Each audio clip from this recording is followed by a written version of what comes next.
This is Independent Voice, and I am Mame. Good morning for me and good evening for you, Wongel. Thank you so very much for being here today. This is Independent Voice. I'm so excited we finally get to meet this way.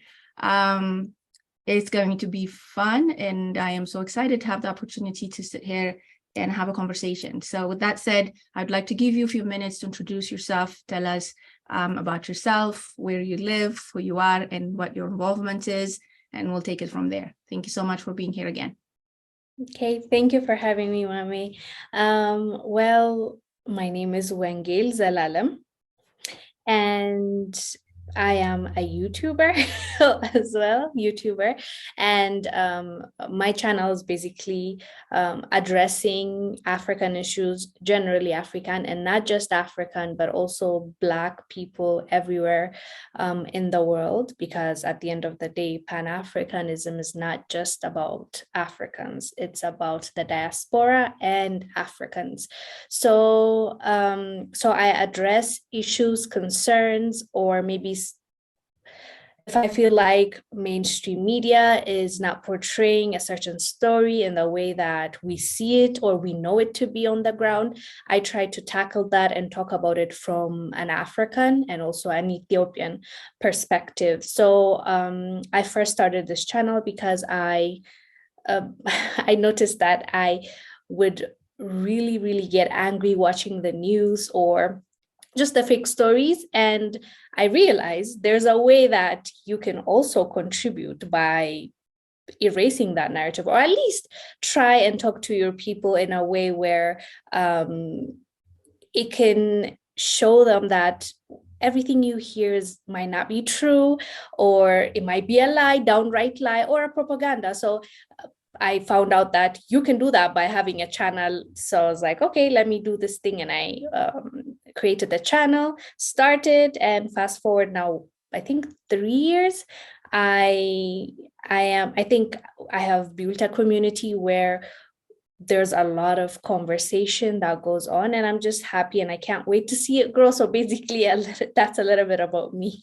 I'm so glad you said that, because you're a person after my own heart, because the reason why I started a YouTube channel is somewhat similar reasons. I listen to these narratives and all the craziness, and I go absolutely bonkers, and I'm like, why? But no. And then I said, okay, somebody has to say something, and if I can just contribute yay much in saying, but that's not true, that's not fact, this isn't how it is, honestly, some kind of difference makes a difference, right? So I'm glad you said that. So where do you live? Right now, I live in Kenya. Would you be willing to tell us a little bit about how you made the decision to move to Kenya? Well, I fell in love. Right. That's it. Like, so yeah. So it's not like school or you have families there? No. I got married and my husband is Kenyan. So yes, we That's a started good enough life. reason to move to Kenya. I think so. I love Kenya. That's great. Yeah. It's wonderful. I remember from when I was there for a few, maybe less than 2 years. I had a very positive experience in Kenya, and I still want to go visit. So thank you so much. I know you said, you talk about issues of Africa, Africanism. I would like for us to get into this whole movement. However, is not a new movement. It's been there for many years. But lately we hear quite a bit about it. Pan-Africanism. I know I have talked to other people about Pan-Africanism, what is and what it isn't.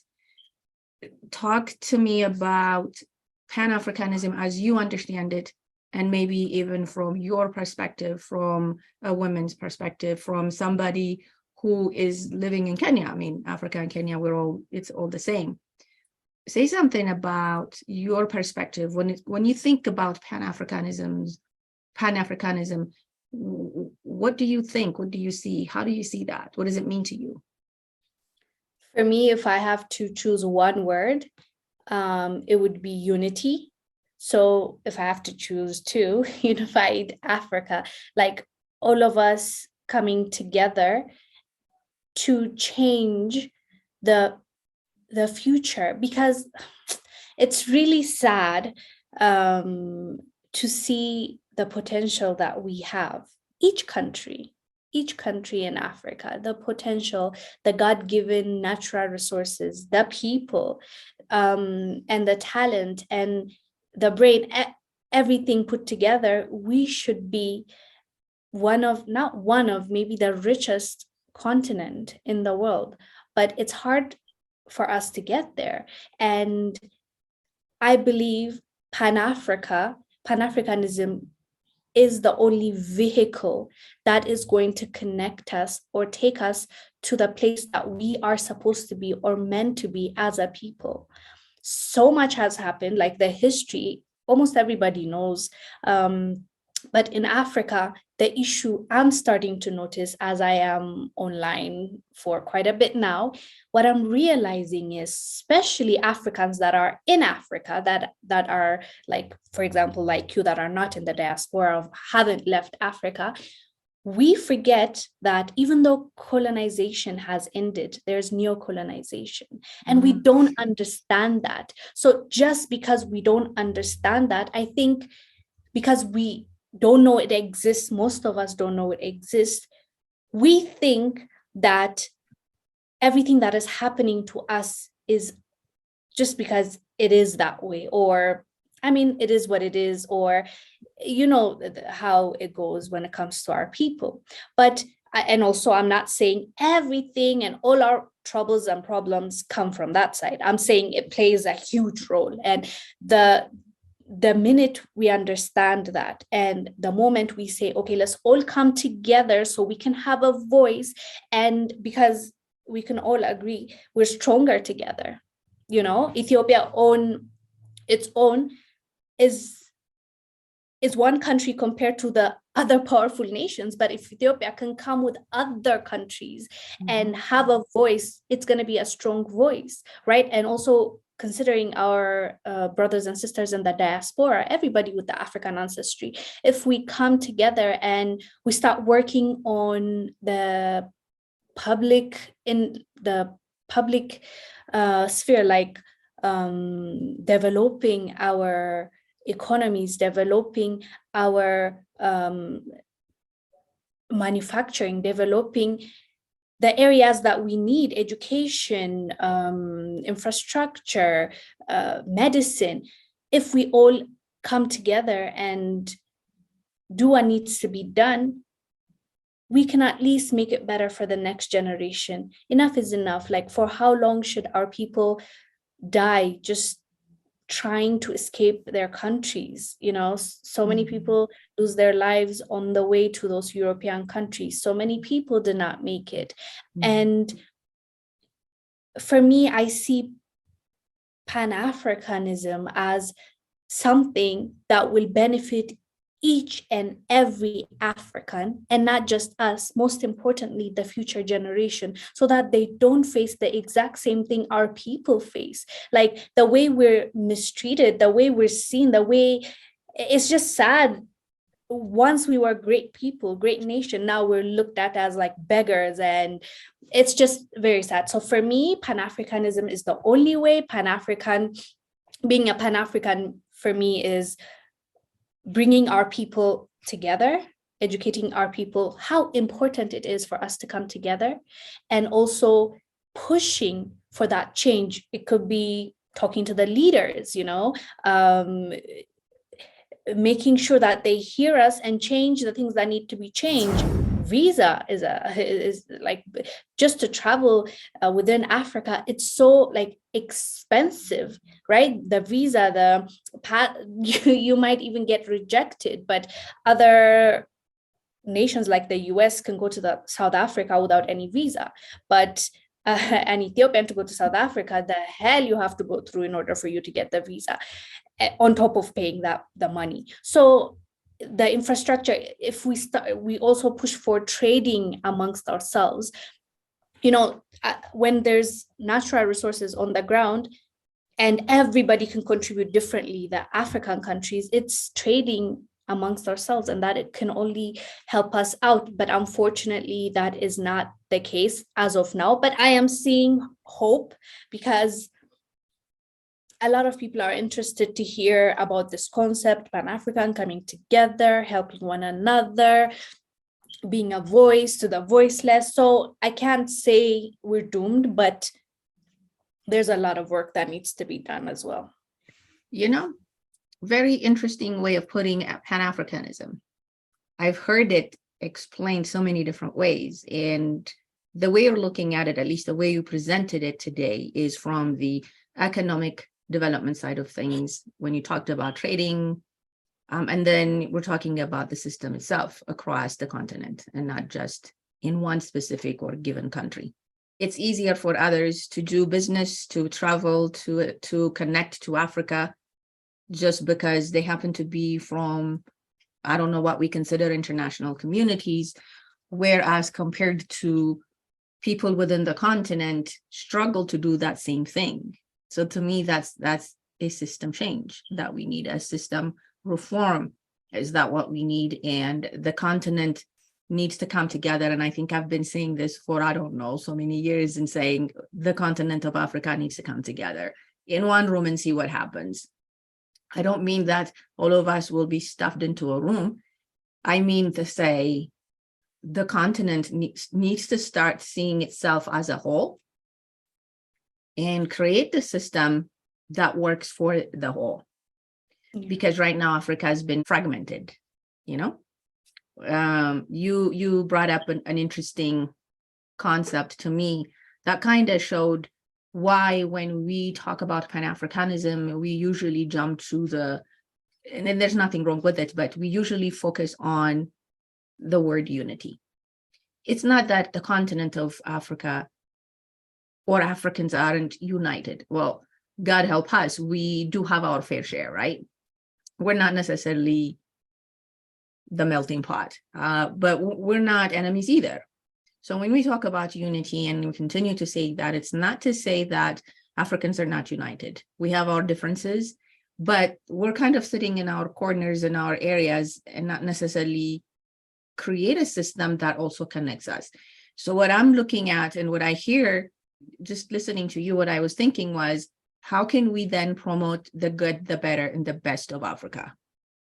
So that maybe the African leaders, whether it's grassroots or higher level administrations, governments, or whatnot, would begin to have a conversation to say, what can we do to bring that system that unites Africa? What do you think? I was going to say the true power belongs to the government, but no, as of now, temporarily, they might be able to say yes or no, or approve or disapprove, but it's we are the change makers, and we are the people that can either, allow a government to govern us or remove them. A great example can be the Sudanese people. Granted, they're going through it right now, even after their struggle, and they took down their president. Unfortunately, even the military leaders that are in power right now are not giving the Sudanese people what they deserve, because they brought that change on their own.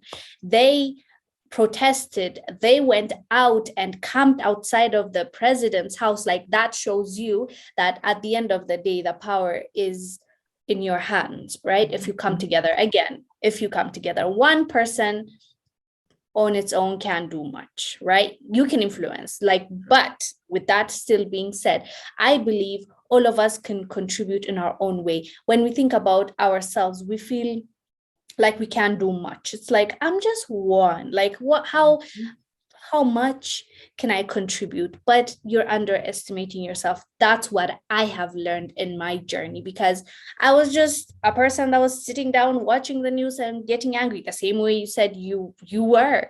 Just one person. That's it, individual. But I decided to do something about it. As I told you, I started talking to people that cared about the same thing. And in that process, got a chance to also educate others that might not have looked at it that way. It's not because you are less than smart, it's because you believe what you're being told, you believe mainstream, you believe the educational system, the things that you were taught, like you just believe that. That's how we've been programmed. When we grow up, we're told they know better, the professionals know better, your parents know better. So that's we're conditioned. So, but at the same time, everyone, I believe every single person has power. The degree might be different, or the way it shows up in the world might be different. Mine can be, having a platform to influence others and have a conversation and start that conversation. Another person's can be educating the next future leader. Don't forget that it's in somebody's, that's a baby right now, but in the future he's going to be leading Angola, Nigeria, South Africa. Like that's the transition, that's the way of life. So you, like, so many of us have a chance to influence our brothers, our sisters, our friends, our neighbors. It is like that. It's a ripple effect. Even you personally, you met so many people that just told you something in passing and it stuck with you, or it grew into something, that seed grew into a blossoming tree, whatever, and you're here doing your thing, right? So let's not underestimate the power of individuals. So as long as we educate ourselves in the current affairs, in what's the best way. Now, I forgot the title, but there's a book I'm trying to read, God willing, next month. It is the leader of, wow, oh my goodness. It just escaped my mind. The president that took his country to the top. Asian country, remind me, Asian country. It just gone when I'm trying to speak Can't about think it. of it either. So you write it here for them. It's a gigantic book. Like, I don't know when I'll finish it, but yeah. So you take steps like that to just try and see what you can do in your own way for your people. And I think it will go a long way, because imagine each person influencing just one person or two people or three people. I can give you a great example of Ethiopia. Ethiopia, if you remember, I would say 2-3 years ago, not a lot of people knew about how the West would try to do this and that and influence and manipulate and mislead. Not a lot of people knew what goes on. But then when it happens to you, I've seen and heard a lot of people saying, wow, like I had no idea this can happen. I had no idea BBC, CNN, all these platforms I would always watch because I thought whatever they said was true. Look at that. Like just one person waking up, educating another person.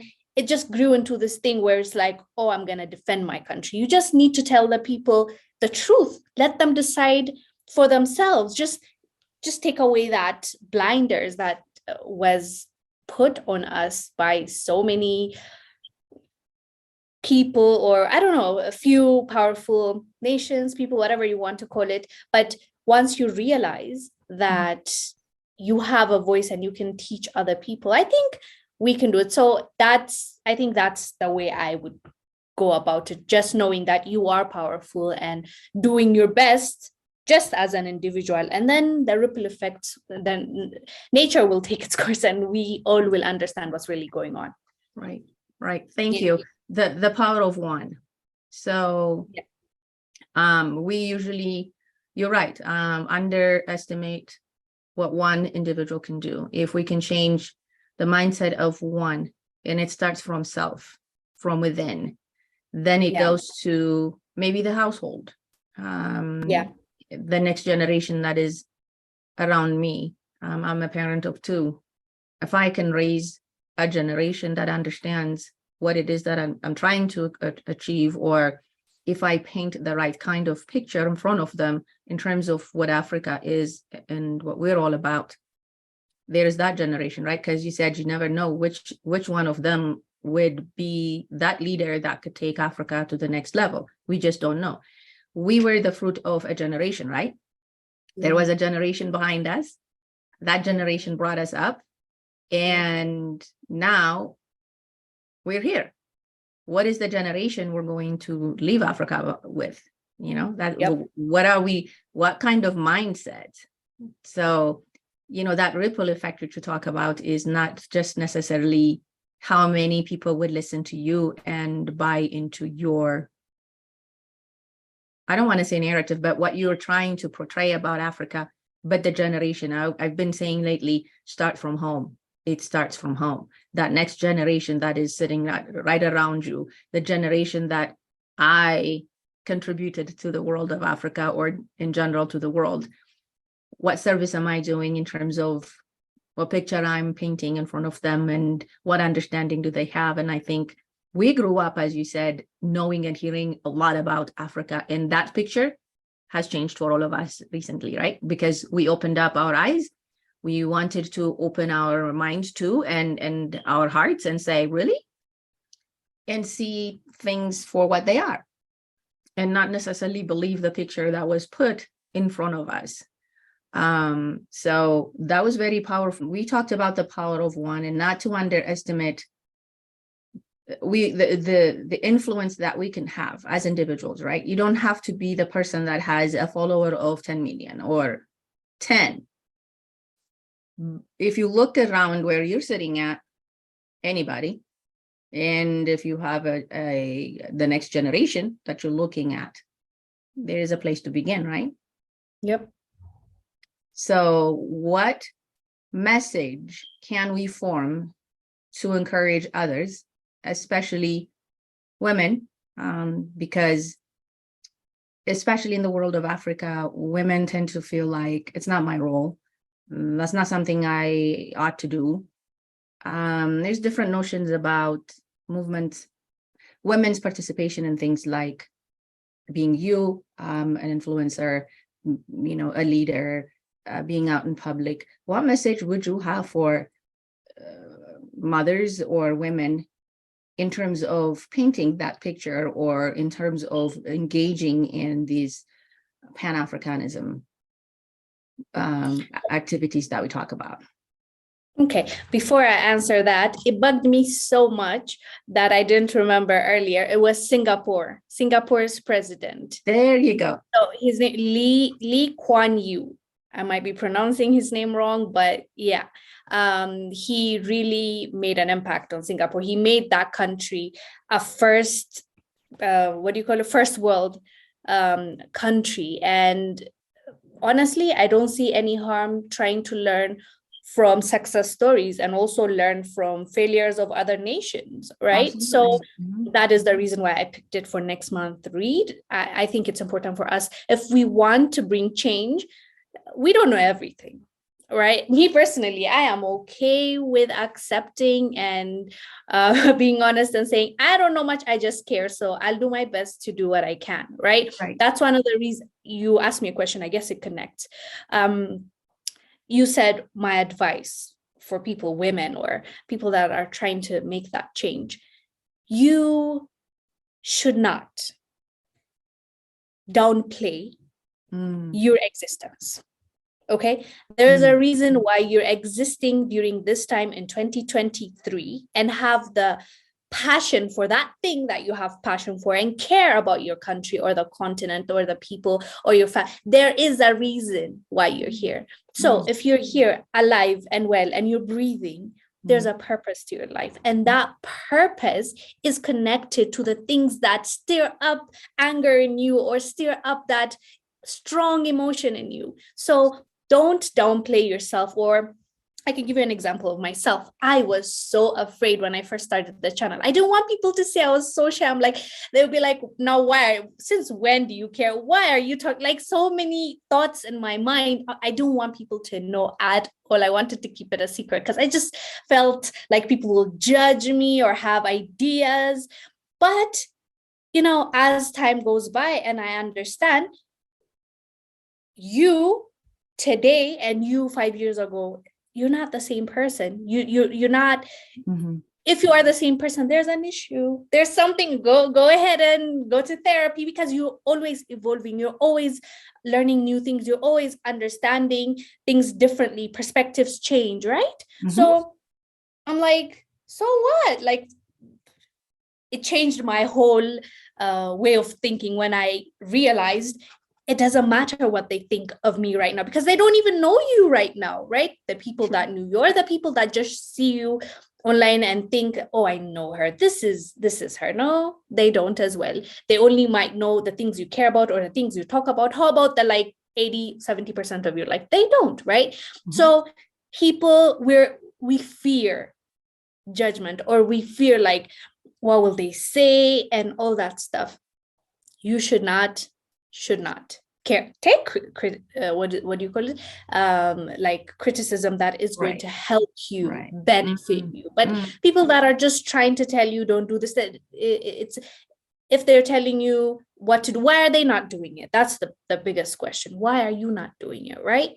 So one man, this man, for example, Singapore, one man changed the whole entire trajectory of the country's path.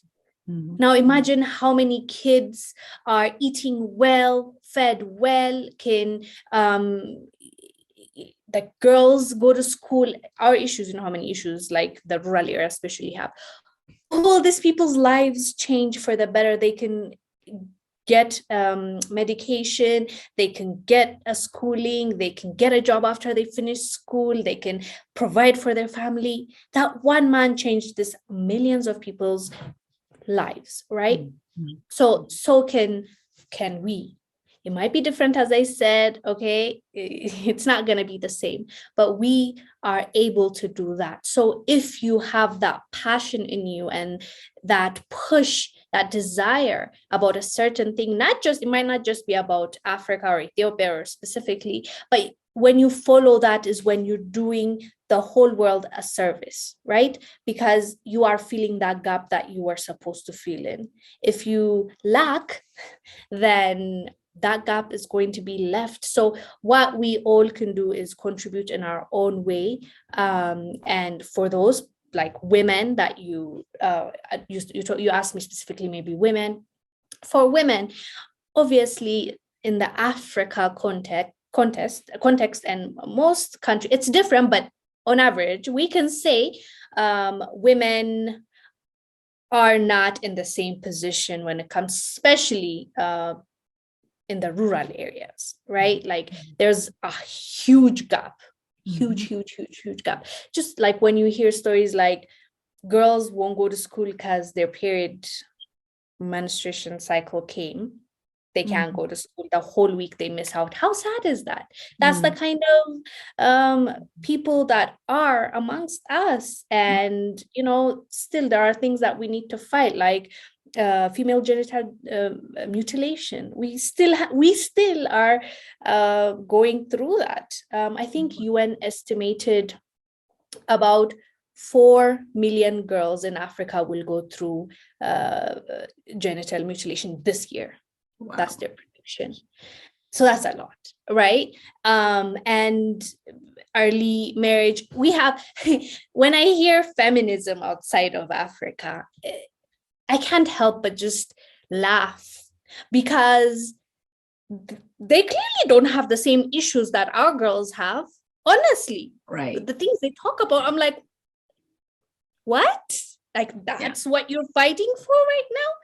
Okay. Advocacy versus feminism anyways, but I agree with you. I do not even want to. Yeah, I agree with you, because feminism doesn't have that meaning anymore. Maybe the people that came up with it were fighting for true women rights and stuff. Right now, I honestly don't see that as like for women, me personally.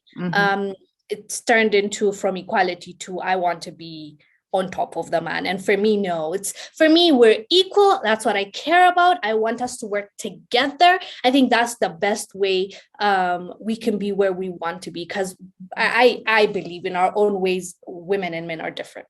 Okay, but we're equal. So in that aspect, for me, when you talk about what would you advise a girl or a woman, so for me, that's how I look at it. That's what I wanted to say. But I would say don't give up. right? Do not give up. Believe in yourself. I know it's cliche, but that's the truth. Because when you start believing yourself, and I don't know why it comes with age. For me, it's coming with age.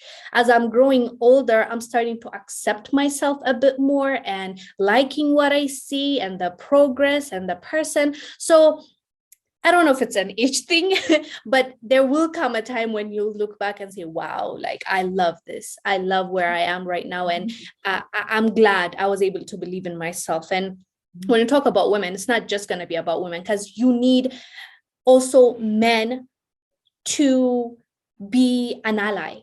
Because like when I grew up, if my father didn't instill certain things in me, I won't be the same person, right? So when you're raising your girls, even the men, the brothers play a huge role. It's not just about addressing the girls and telling them, be strong.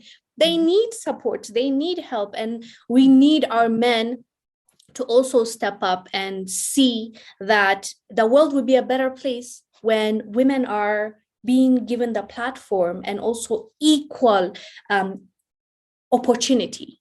Doesn't have to be output. We just need equal opportunity. So yeah, I think we need to address both men and women in this, and we can do it. That's what I have to say about that. Just believe in yourself. Believing in yourself. You said initially, there's a reason why you're alive in 2023. You have a destiny. You're not an accident. You were created for a reason. Finding that destiny, figuring out why you were put on this earth, I think the onus lies within you, that individual, right? All of us. We need to figure out what it is that we're meant to do. And this is why lately I've been saying it starts from the home. You can create that one home, that one world of yours, a world that can contribute to the external world. Because if you didn't, the stuff that isn't within isn't going to go out, right? I mean, we could say things, but then if it's not genuine, or if it's not something that has changed me and then changed my generation, I don't know I can change my neighbors, right? Or the bigger community. So when we talk about women being equal, to me is be the woman that God created you to be. There is a reason why you were created to be a woman. Own that. Be okay with that, right? There is a need for nurturers. There is a need for leaders. There's a reason why the head needs to function as the head. Everything else is a part of the body, correct? So when people hear us talk about women being equal, they jump to the, oh, they're so feminist. That's one thing that I am not. An advocate. I can be an advocate. I can be actually a very, very strong advocate for what I believe in, right? And I have two girls, and I do want to be an advocate for them to be whatever it is that God created them to be, to be the potential that's within them. And the way I look at it sometimes is I have to be also I have to model that. I can't just say go be. You got to model that. So just hearing you talk about don't underestimate the power within you is, to me, very powerful. The thing that really hit home for me is do not underestimate your existence, because we've heard stories. We grew up thinking one way or another. We've been told different things, and it's time to reshuffle, that information and put it where it needs to be, and replace it maybe with the correct kind of information. Because in the world of Africa, you would say that we still have so much issues that you would think in 2023 should not be an issue. Like a child can't go to school for a whole week because of, if we're facing that in 2023, it's time to really set aside this other stuff and focus on what matters, right? Focus on what matters. And it starts from within, it starts from self, and it starts from really believing in one's potential. Past my nose, I should be able to see past that second step, past having the things to the degree that I don't even know what I have, and consider how can I be of that one person. You said one individual took an entire country to the next level, and it wasn't just the next level, it's the highest level they can be at. So maybe listening to this video, people can take a look at and maybe reflect back and say, what do I have to do? And I'm not necessarily saying everybody should become you or me, or, get on YouTube and do whatever. If that's what it takes, hey, knock yourself out. If that's what it takes, do what it takes. But look within, find the strength, the one thing that you think you have to contribute, and go for it. Because if it means changing one, I think it's enough. But when you set out to change one, before you know it, you get to change quite a bit of people. Do you agree with that? I completely agree with that. And also, for me, equality means equal opportunity. Right. Where we're given equal opportunity, but it's up to the person or their qualification, or are they. The problem we're facing in Africa is, as I said, so many things block the young girls, to dream and go ahead and try out. That's where the gap is. After the opportunity is given, do you like, at the end of the day, it's not we have to make sure women do the same job. No, you give them the opportunity. Whichever one is best suited and is qualified enough and wants it enough will do it. So that's also what I'm trying to say, because I believe in, also, we have our own different place in this world. And as you said, we're very different, nurturers versus logical. I'm saying we're also logical, but there's a different degree. Men are different. So with that being said, I completely agree with what you're saying, and that should be our focus as people right now. If you have a little bit enough or a little bit extra than what you need, you should be able to think about your people back home, or if you're at home, think about just the littlest thing you can do might help a girl go to school all year, right? Things like that. As you said, I love the word advocate. I will take that as well and say I'm an advocate, and let's all do that, and try our best to do what we can. Right. So I have one last question for you. Maybe we can wrap this up, because I know it's getting late for you. Earlier, you had said that when you started your journey in the YouTube channel, using your YouTube channel to influence others or to reach out to others and maybe share your thoughts, right? And help others to see things from a different perspective. You talked about how over time you've changed. Over time, you started being or feeling comfortable about who you are as a person, right?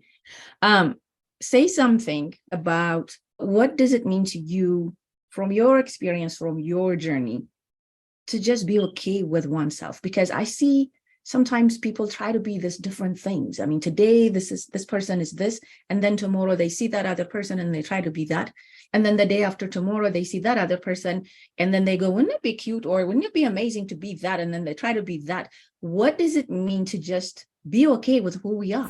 For me right now, it's not comparing yourself with other people. Realizing we all have our different cross to bear. Let's say, like, we all, because when you look at somebody and you're like, oh, I want to be like that, you have no idea what that person is going through. And I'm pretty sure if you're in their shoes, you might not handle it. All of us, like, just being aware that what I have right now is what I can handle, right? There's that. And obviously, when we say let's not compare ourselves, we always have to compare ourselves with our past selves. You always have to try and do better today, tomorrow, just comparing yourself from yesterday, last year. When you look back, I guess for me, I'm liking what I see because I'm comparing. When I journal a lot, I write like my own things, like daily, and what I'm going through, or like just a little here and there. I write a lot. So when I find sometimes, like, 5 years ago, the notebooks I've written from 5 years ago, 3 years ago, I am honestly shocked, because sometimes our brains forget, right? So when I remember what I've written, I've probably met all the goals or said I'll do this and that, and I've done it. There's a sense of pride. There's a sense of like, wow, I've done that. So you look forward to the future. You tell yourself, well done. now we can continue. But if you didn't have that reference of yesterday, maybe you'd be like, what am I? Who am I? Like, you will lose yourself, especially with this era, social media era. It's very hard because people only show you the highlight of their lives, and you compare with their 10 minutes of their lives, and you're like depressed sitting there. But that's not it. That's like 10 minutes, 15 at best an hour of their life that they filmed and showed you. So, but once you realize the amount of work you put into yourself and the amount of change and growth, it gives you genuine admiration and love for yourself. Don't get me wrong, there's ups and downs. There are times where I'm like, oh my God, I'm not where I wanted to be. But at the same time, when you look back, you're like, okay, I've come so far. So well done. Now let's continue. Let's do this thing, and let's do better. So and as I said, I think for me, age also contributed for that. And also what else? Oh, and then when it comes to my professional, one last thing, my professional life, where I told you I talk about the things I care about and Africa and Black people in general. Like, when I get messages and emails and comments of people like of what I wanted to do is like in real life, like become reality, as in like, I've learned this, thank you. Or I remember, when was it? I think a few months ago, I talked about Haiti and how the mainstream media, even till now, they're portraying Haiti as like gangs are like doing this and that, which is partially true, and how the US wants to send their military troops to help Haiti. So when they said that, I knew exactly what that meant. So I came and I did 2 videos, I believe. So the former ambassador reached out to me, and he's like, thank you, not a lot of mainstream medias are like, they're lying on us, so I appreciate this. So I was like, okay, like this for me is also like a confirmation of I am doing something, right? So that also helps when you hear feedback, for you to understand, okay, I'm actually making, because if you don't see feedback, it might feel like, okay, am I talking to myself? Because usually you put on like you put a camera and then you talk and then that's it, you post it. So you might not have that human interaction, but when you get that, that's also like a confirmation of, oh, okay, I am making an impact in my small little tiny way. So it gives you confidence, is what I'm trying to say.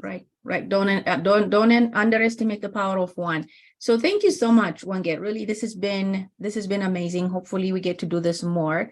And just listening to you, I was thinking about the nonprofit that I run, and it's called WAS, Women of Africa Alliance for Solutions. I think there are some things that we can do in that forum, and maybe next time we'll step into that world a little bit more.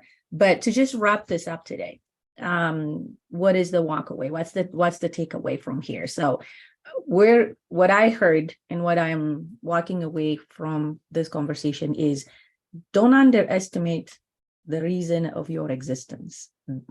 Okay. The fact that you exist, do not ever underestimate that. The fact that you're alive means something.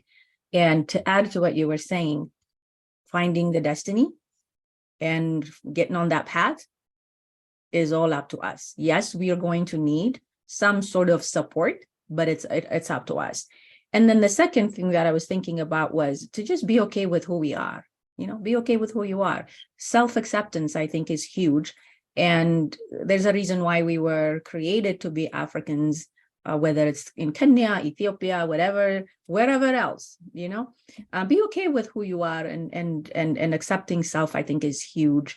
And then towards the end, you talked about reflecting. You said that you do a level of journaling, and you write your journals and you look back at it, and then you evaluate and you assess.